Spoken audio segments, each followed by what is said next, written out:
Obrigado, senadora Hamilton Mourão, deputado Rauli. Obrigado a todo mundo que está aqui assistindo.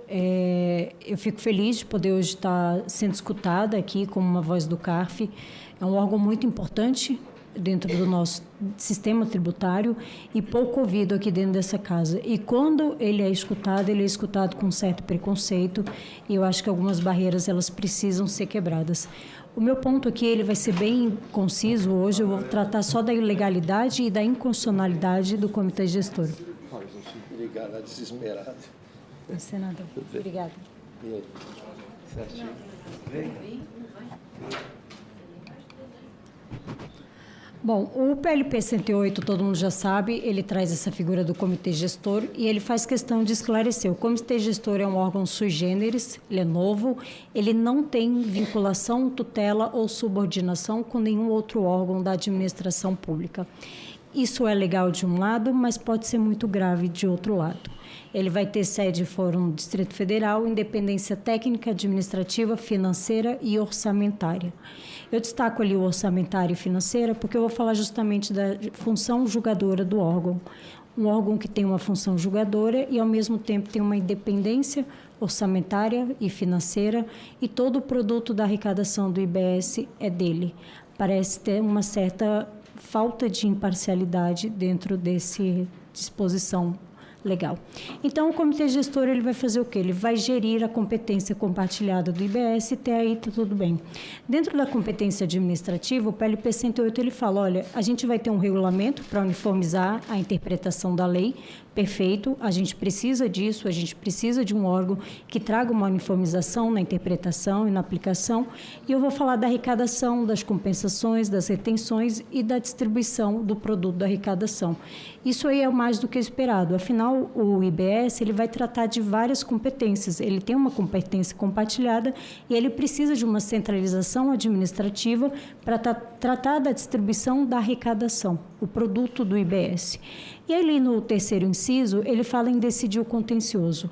Esse é o meu grande ponto de crítica, porque eu me pergunto para vocês o que é o contencioso. Eu abri praticamente todos os livros que a gente tem de doutrina e esse termo contencioso, ele está sendo usado de uma forma bem errada. Eu desafio qualquer um a procurar a semântica do que quer dizer o contencioso e me dar um significado diferente. Contencioso é conjunto de regras, contencioso não é tribunal, contencioso não é processo. Se eu estou falando em decidir o contencioso, eu estou falando em trazer decisões sobre o conjunto das regras.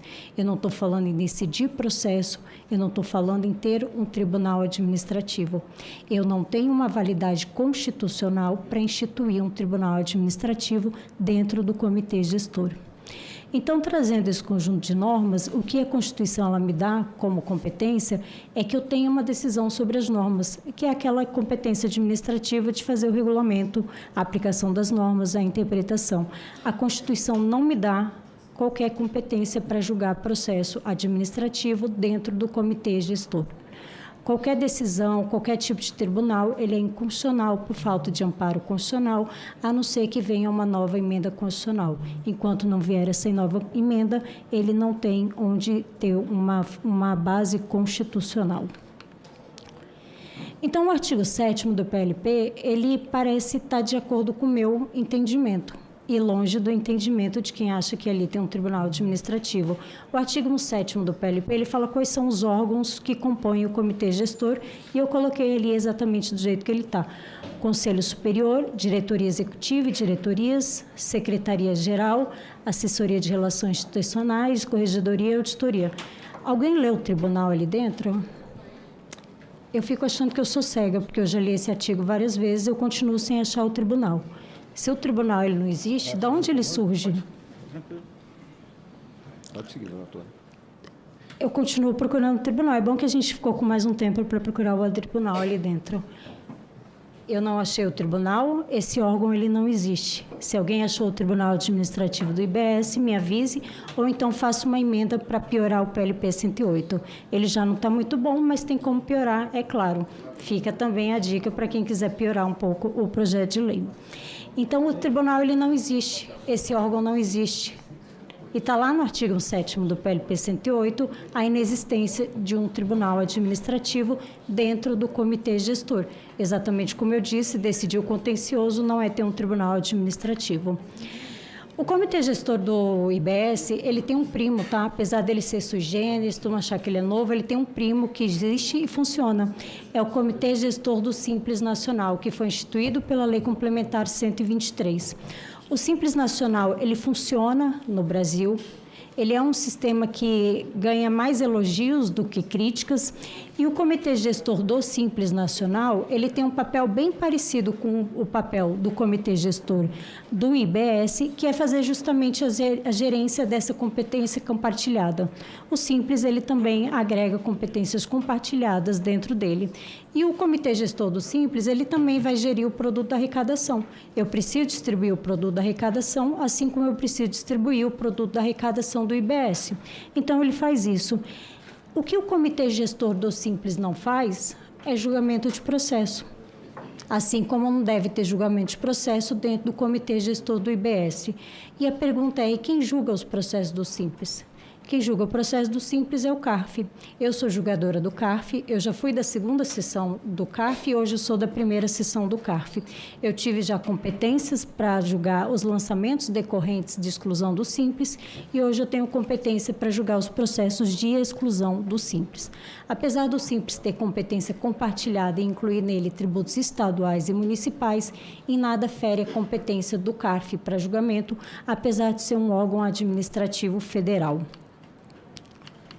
O CARF, então, ele é esse Tribunal Administrativo Federal, ele faz parte da União e não existe hoje qualquer óbice dentro da Constituição para que o CARF julgue tributo estadual e municipal.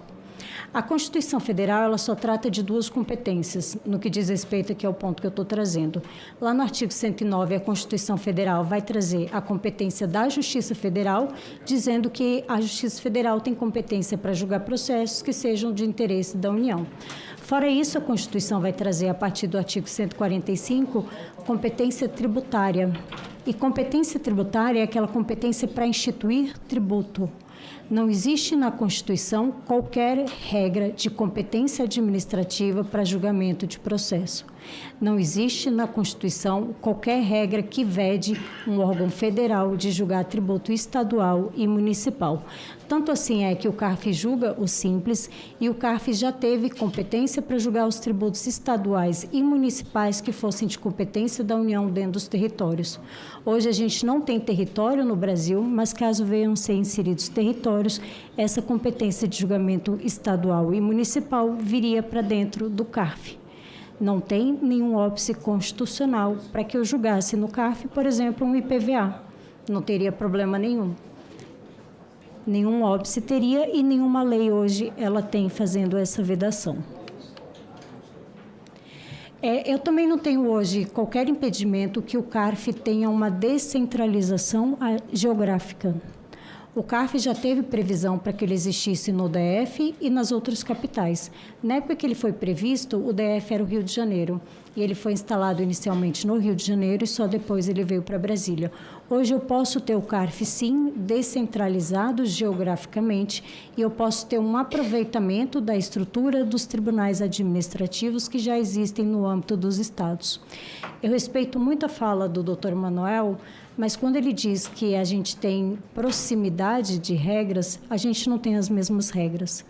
E quando o Constituinte ele fez o nosso IVA dividido em duas perninhas, uma chamando de IBS e outra de CBS, o Constituinte só tinha um problema, o produto da arrecadação. O produto da arrecadação não é um problema de órgãos administrativos federais de julgamento. Isso é um problema de um comitê gestor, sim, mas não de um órgão que vai julgar processo administrativo. Se eu tenho prazos próximos, 30 dias, 20 dias, pode parecer parecido, doutor Manuel, mas não é a mesma coisa. São prazos diferentes, são regras diferentes e mais ou menos parecido não serve. A gente tem sim um contencioso administrativo que é gravíssimo. A gente tem vários estudos que apontam que hoje o nosso contencioso tributário ele é equivalente a 75% do PIB brasileiro. Os países da OCDE, eles giram em torno de 0,28% a 0,36% do PIB do país. O nosso é 75%. A OCDE já avisou para o Brasil que o Brasil não faz parte da OCDE enquanto tiver esse contencioso tributário. O PLP 108 em nada beneficia o nosso sistema. Então, eu agradeço. Muito obrigada, senador Mourão.